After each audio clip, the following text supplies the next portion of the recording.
નમસ્કાર દર્શક મિત્રો, સ્વતંત્ર સમાચારમાં આપનું હાર્દિક સ્વાગત છે।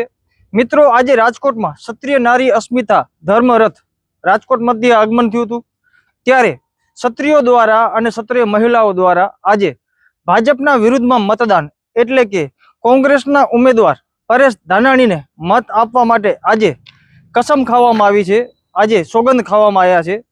મિત્રો, વિષય એ જાણવો છે કે જે રૂપાલાએ જે રાજકોટ મધ્યે જે ટિપ્પણી કરી હતી એ ટિપ્પણીના કારણે અત્યારે ક્ષત્રિયો ખૂબ આક્રોશમાં છે અને ધર્મરથ અત્યારે આખા ગુજરાતમાં એમના દ્વારા ચલાવવામાં આવી રહ્યા છે। ત્યારે અનેક સમાજના લોકો પણ ક્ષત્રિયો સાથે જોડાયા છે। ત્યારે આજે સૌ ક્ષત્રિયોએ સાથે મળી માં ભગવતીના સોગંદ ખાઈ આજે ભાજપના વિરુદ્ધમાં મતદાન કરવાનું નક્કી કર્યું છે અને જણાવવામાં આવ્યું કે ક્ષત્રિય જ્યારે સોગંદ ખાય છે ત્યારે એ પૂરા પણ પાડે છે।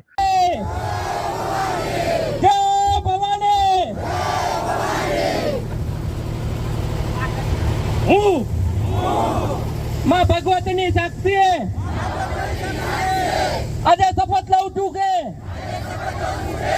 કે જે નારી અસ્મિતા ઉપર ઘા થયો છે, નારી અસ્મિતા ઉપર ઘા થયો છે એ જરા પણ સાખી લેવામાં નહીં આવે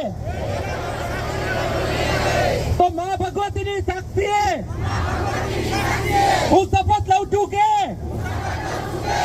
આ વખતે ભાજપની વિરુદ્ધમાં મતદાન કરીને માતૃશક્તિને વંદન કરીને ભાજપની સામે જે સક્ષમ ઉમેદવાર છે એમને વિજય બનાવીશ।